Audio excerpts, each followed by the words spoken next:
neutrality and integrity that are the hallmark of public service. Further, in the rogue regime's desperation to rig the forthcoming by-elections, they have directed voters to take pictures. Just imagine, take pictures of their vote at the voting booth, showing that they have indeed selected their preferred candidate, and so as to collect not less than 5,000 shillings. Yani unapiga picha hapo kwa unajificha alafu unatuma. If this is not voter bribery and intimidation, then I ask, what is it? Directing Kenyans to photograph their ballots in exchange of 2,000 shillings, 4,000, or whatever it is a brazen attack on the very soul of our democracy. It is an attempt to buy not just votes, but the conscience of our people. It undermines the secrecy of the ballot. That's absolutely key. Undermining the secrecy of the ballot. It violates the law and mocks the trust we place in our electoral system. We must call it for what it is, a desperate act of corruption by a rogue regime, fearing they're losing in these by-elections. We call on the IBC to educate voters on how to use their phones within and outside the polling stations, asking voters to take photos, recording or asking voters who they support should not only be discouraged, it should actually be punished. Even further is the real possibility of flawed ballot papers, missing key details of candidates as we have witnessed in the past. Remember the mix-up in Kakamega gubernatorial elections and Mombasa. Remember the story of Smartmatic. Remember Oti Mofo.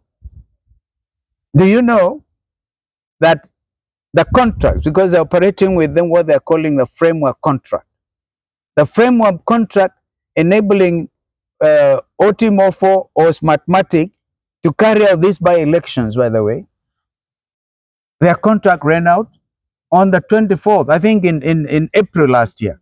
So they're actually operating illegally. But we will take it as it is so that we can get over this. But even somebody went to court, you cannot have people who are not qualified to supply these election materials going ahead to do so.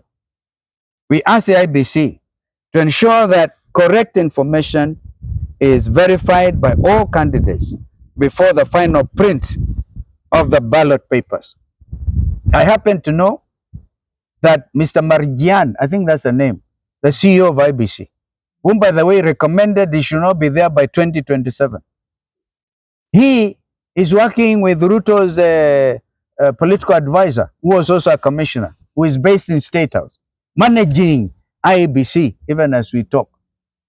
Do you know that the normal thing is a technical team was supposed to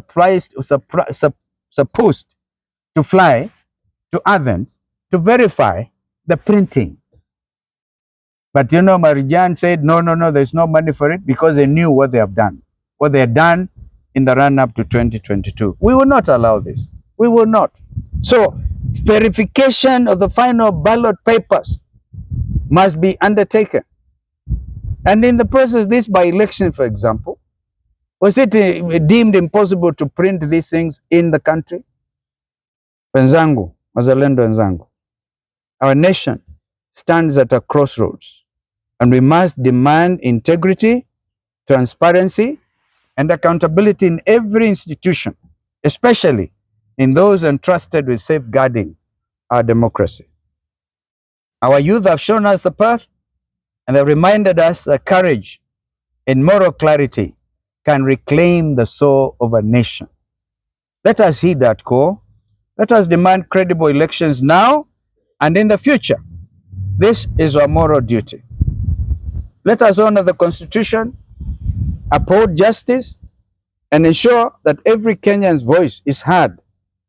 This is our national calling. Our democracy